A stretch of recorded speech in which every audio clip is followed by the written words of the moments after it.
están? Bienvenidos. Es un placer recibirlos a ustedes en Penguin Podcast, un espacio donde conversamos con autores. Yo soy Juanita Kremer y en esta oportunidad me han hecho esta invitación maravillosa para conversar con Vicky Pérez, una doctora que además también estudió psiquiatría en la Universidad Javeriana, hace parte de la Asociación Colombiana de Psiquiatría y ha lanzado este libro, Recarga tu pila.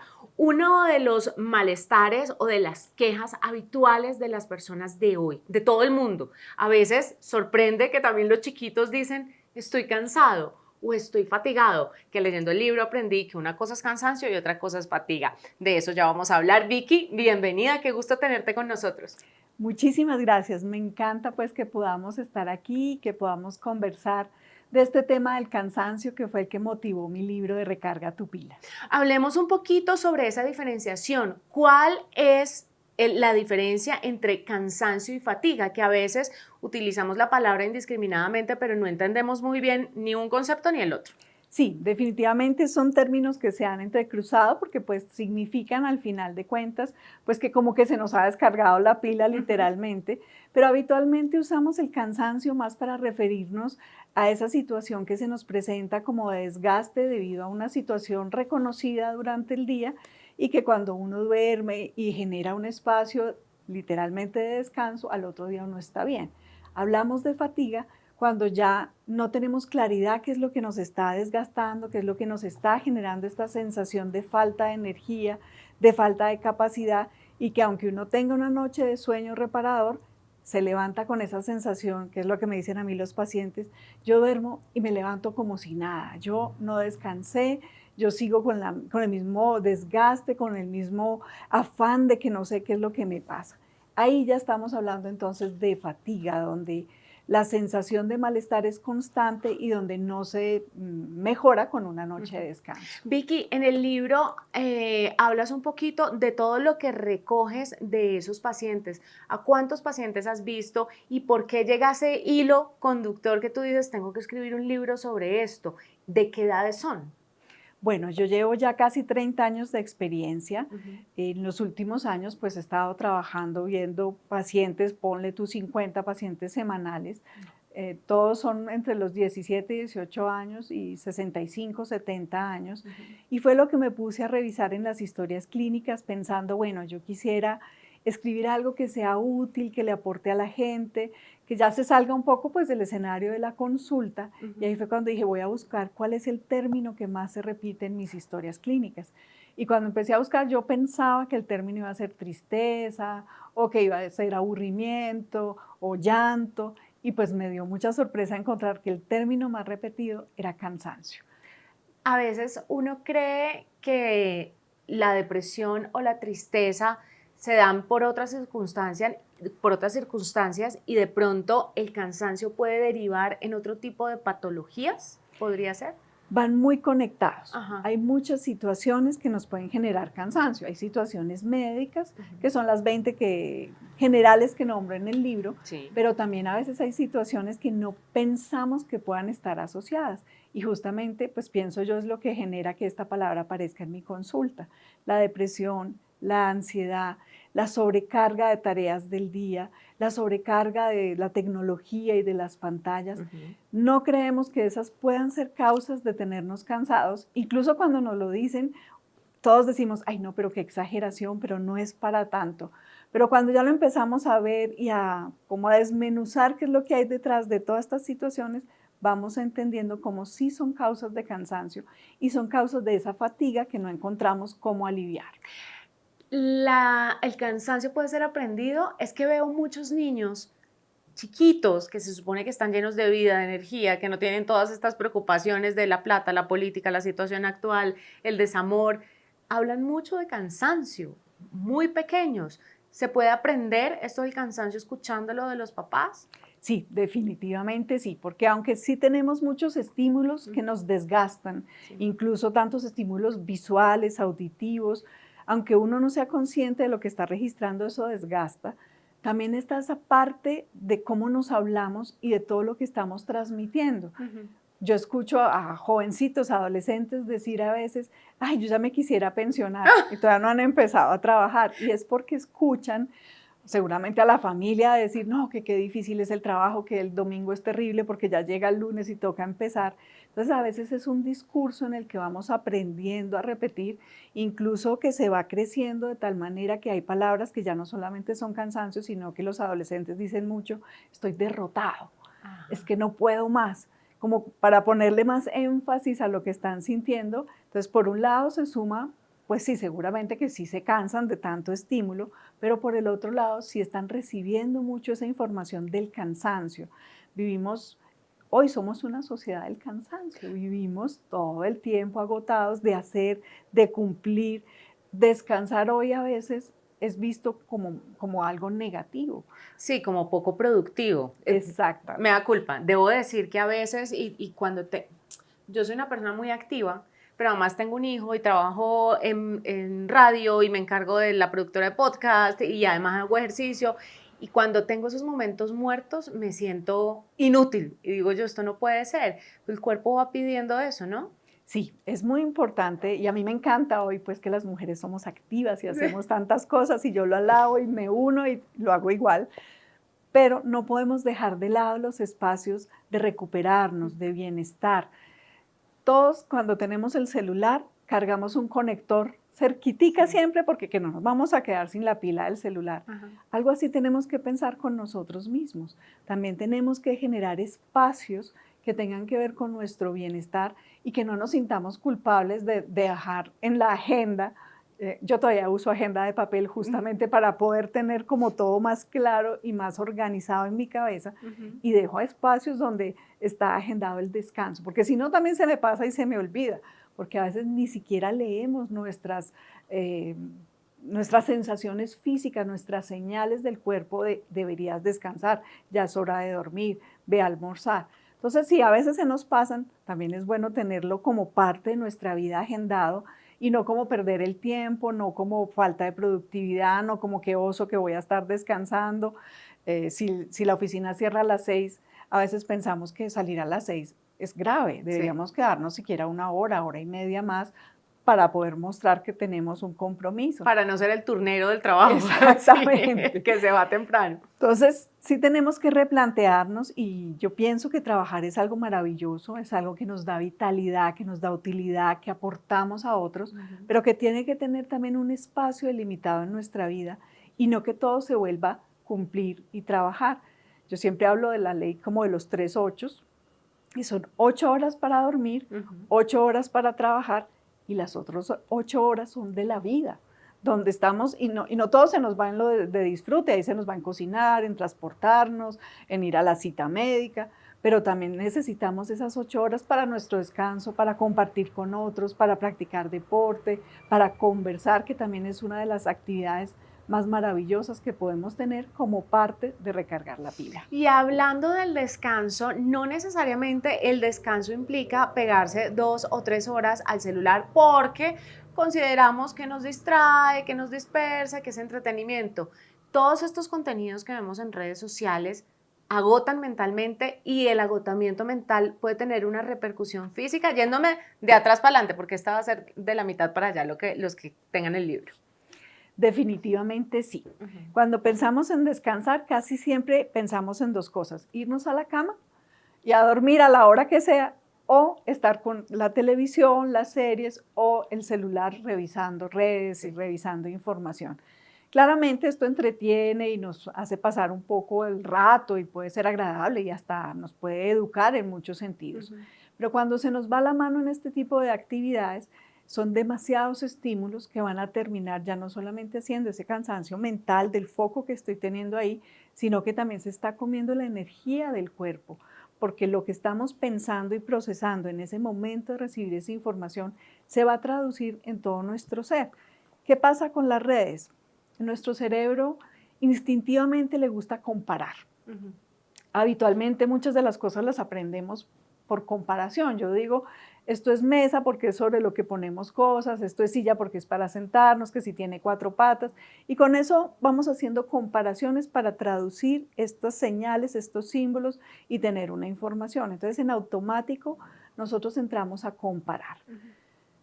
Pero cuando yo hablo de mesa o sillas, yo no las estoy calificando. Yo simplemente estoy diciendo, las describo y digo para qué sirven.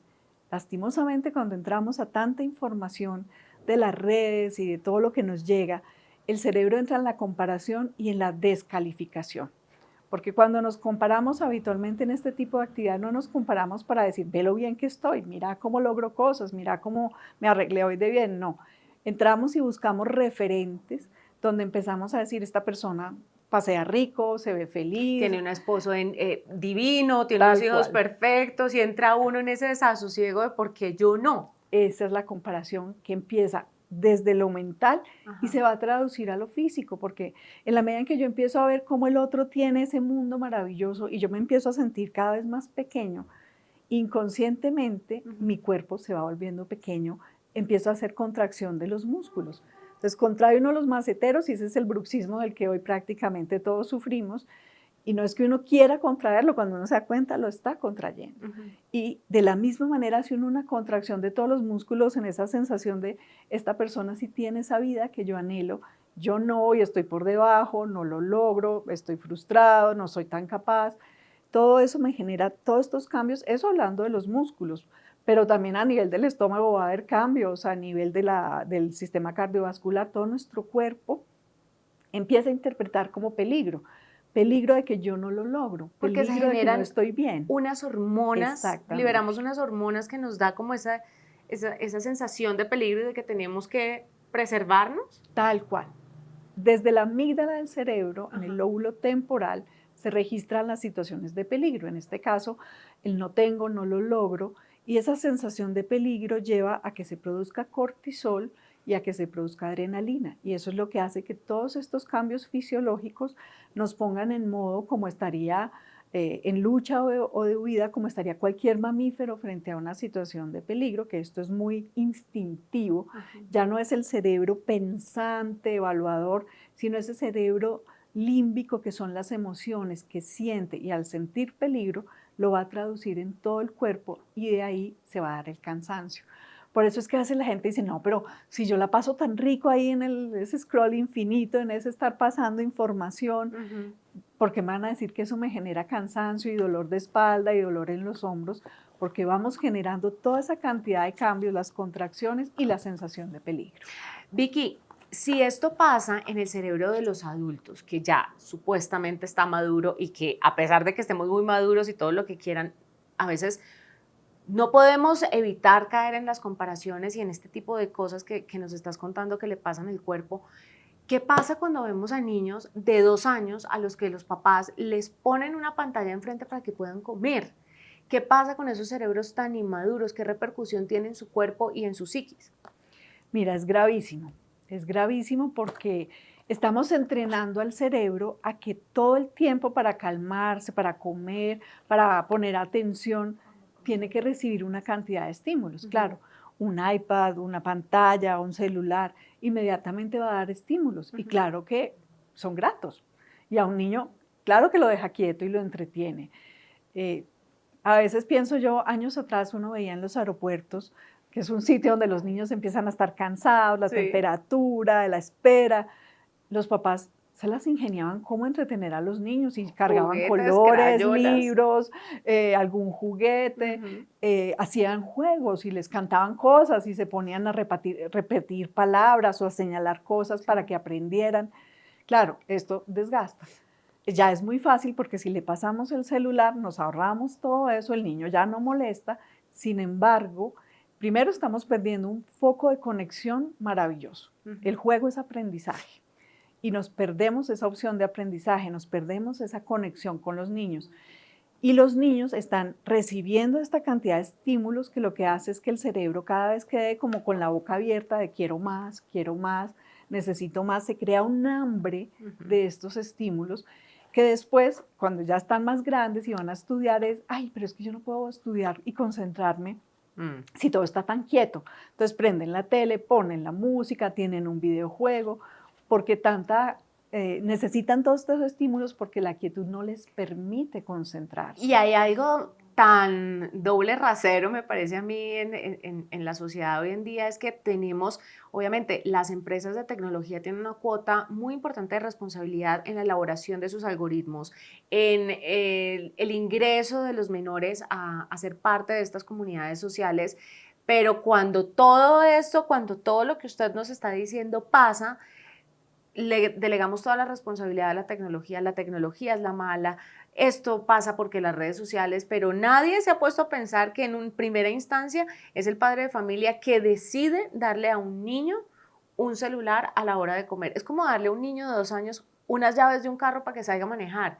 Es que usted es el primer responsable de todo lo que está pasando y en este devenir o en esta acción desencadenante de los adolescentes, ¿no? Porque y habla usted en el libro de las etapas en el cuidado de las pantallas, entonces empieza a hablarle a los adultos también y empieza a hablarnos de los menores de 2 años, de 3 a 5 años y me llamó mucho la atención de 12 a 15 años, que es la adolescencia, es la etapa en la que en teoría los niños podrían entrar a redes sociales, pero según lo que dice el libro es la que más cuidado necesita. ¿Por qué?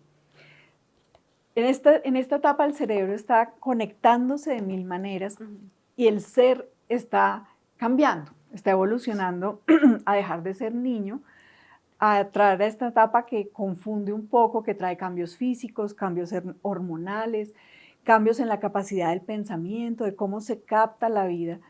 Y claro, ya no toca cuidarlos tanto como cuando están chiquitos, que no metan el dedo en la toma de la luz, que no se rueden por las escaleras. Entonces uno los empieza a soltar y pues si por ahí están como quietecitos, uno siente, bueno, están en casa, están guardaditos y como que no toca estar poniendo tanto cuidado. Y resulta que a veces de puertas para adentro también tenemos peligros. Peligros a los que pueden estar los muchachos expuestos en ese silencio de estar metidos. Están los videojuegos que pueden generar las adicciones y se meten y compiten todo el tiempo. Está la información que están recibiendo, ya no solamente desde el punto de vista de compararse, sino de creer que ese es el mundo real, ¿no? De percibir un mundo tan maquillado, un mundo que llega totalmente editado y que para ellos en su capacidad cerebral todavía no pueden discernir. Oye, esto todo me lo editan, a mí me están vendiendo, son productos, yo lo que estoy viendo es porque me muestran una imagen, pero esto no necesariamente es toda la verdad o toda la realidad. Tienen mucha dificultad para discernir cosas, entonces necesitan guía, necesitan instrucción, necesita que se revise qué programas están mirando, qué información les llega, qué aplicaciones manejan. Se comunican entre ellos y pues hoy todos pasan, no hay ninguna conversación privada, ¿no? Todo lo que llega al celular se fotografía y se le envía a otro, todo lo que vivimos lo fotografiamos y lo enviamos y eso también empieza a generar en esas edades. Si nos metemos en lío los adultos, pues ni se diga a estas edades que no pueden discriminar si esto será correcto, si es bueno yo compartir esta foto, y se comparten información que empieza a generar riesgos, a hacerse daño, a generar bullying. Entonces sí es una etapa donde el cerebro se está conectando y es muy vulnerable a toda la información que recibe. Así que los padres debemos estar 1000 veces más atentos, aunque creíamos que era una etapa menos complicada porque pues los teníamos más a mano, pero hay que revisar qué están haciendo en toda esta cantidad de pantallas. El otro día un psicólogo también al que entrevistábamos nos decía, la gente y los padres de familia hoy en día dicen, no, fantástico, es un niño de la casa, vea, casi no sale, no da los problemas que yo di cuando era joven, que estaba callejeando.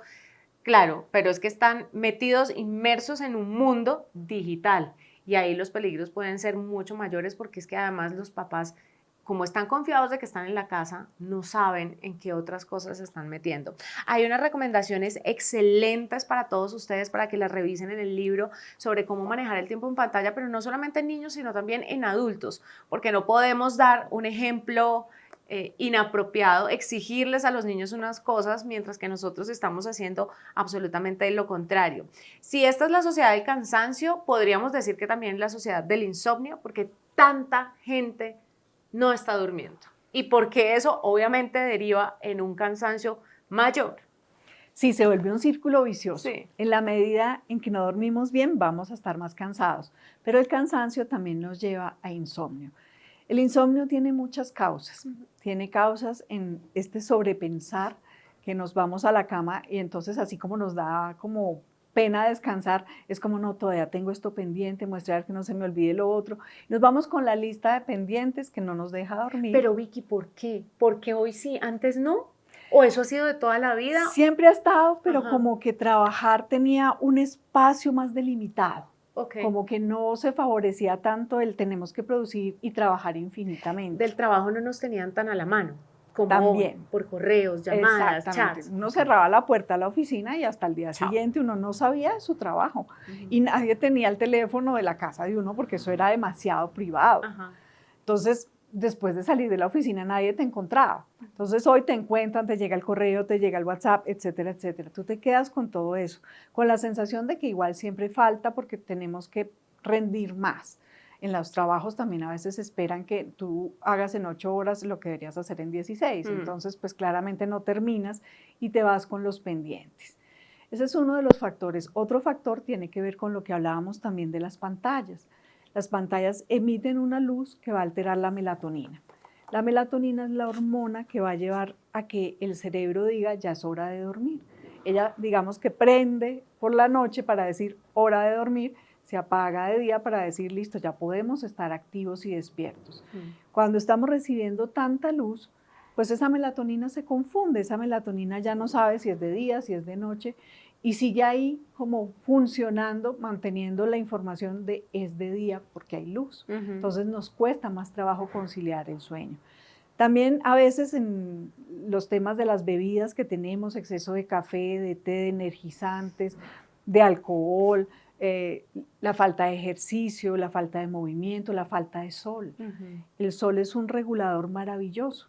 Tomar el sol antes de las 10 de la mañana, que es donde menos nos puede dañar la piel, nos regula los relojes del cerebro, mejora la serotonina que tiene que ver con el estado del ánimo y le da a la melatonina la señal de ok, es de día, para que más o menos la melatonina empiece a hacer cuentas de cuántas horas va a estar por ahí y saber que ya llega la noche para empezar a dar la señal de es hora de dormir.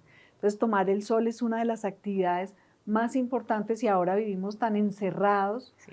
Que pasan días que yo tuve una época que yo decía que yo parecía vampiro. Salía de noche, llegaba de noche, nunca veía la luz del sol y creo que nos hemos vuelto también muy vampiros que casi que nunca vemos el sol, ¿no? Claro. No lo aprovechamos en todo lo que nos puede favorecer.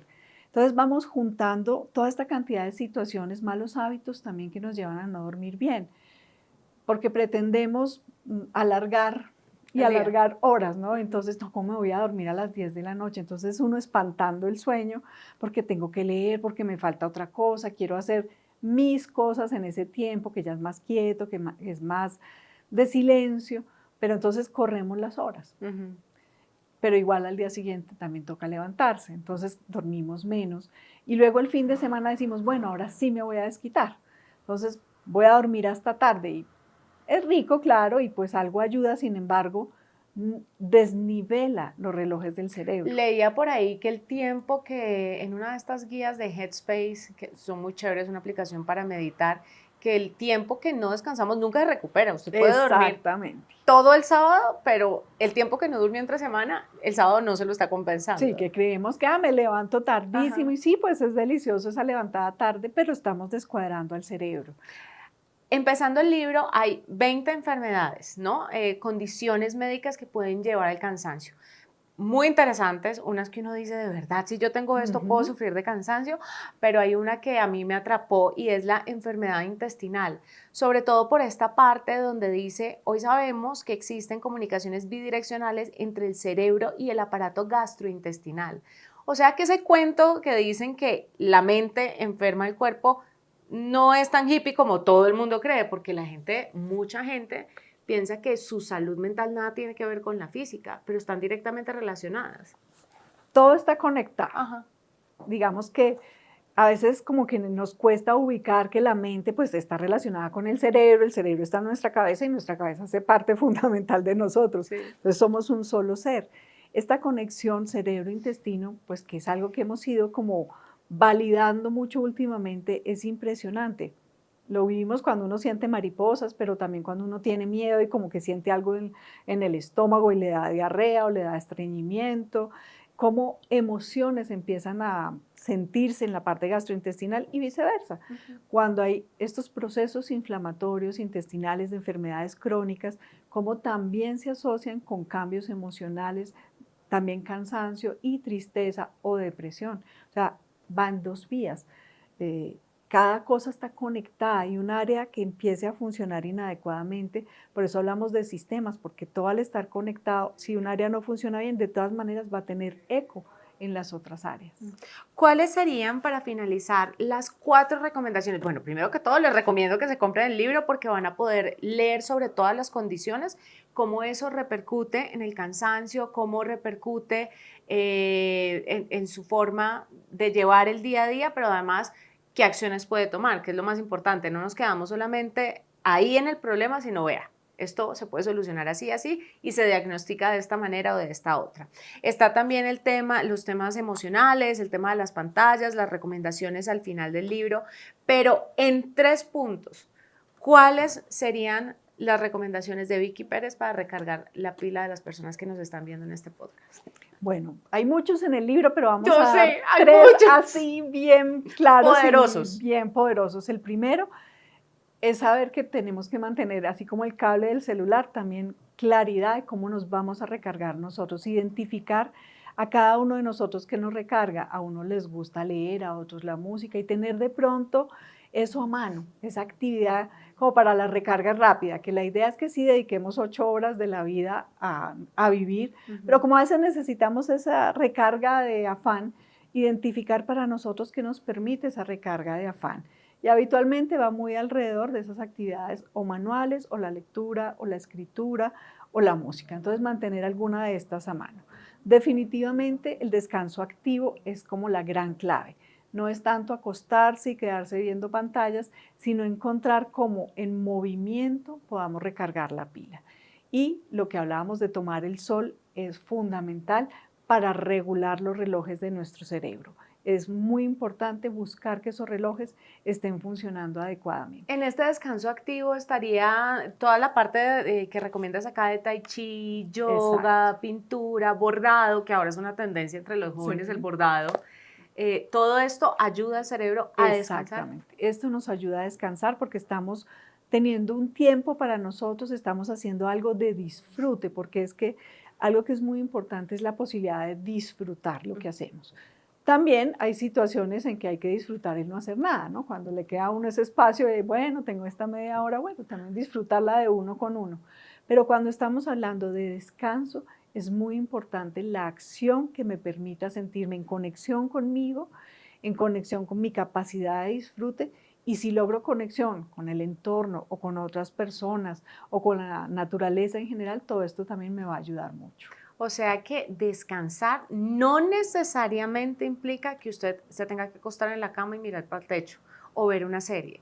Usted puede hacer actividades de disfrute que también le ayudan realmente a recargar la pila. Definitivamente, porque esas dormidas extraordinarias que hace uno en el día terminan es dando la sensación de más cansancio, de que cada vez necesito dormir más. Bueno, pues Vicky, gracias por acompañarnos en este podcast muy interesante. A todos ustedes, por favor, busquen el libro Recarga tu pila. Le tengo un mensaje. Resulta que puse el libro en mis redes sociales y una seguidora me dijo, ella me salvó la vida, como que fue a consulta con usted y me dijo, los pasos que Vicky me dio me salvaron. Es gratificante ayudar a la gente así. Es una maravilla y eso es lo que quiero con el libro, ¿no? Poder aportar, dar información a las personas basada en mi experiencia, en mi estudio, la investigación exhaustiva que hice alrededor del cansancio. A todos ustedes, un saludo muy grande. Vayan a conseguir Recarga tu pila de Vicky Pérez Restrepo y nosotros nos encontramos en una próxima edición de Penguin Podcast.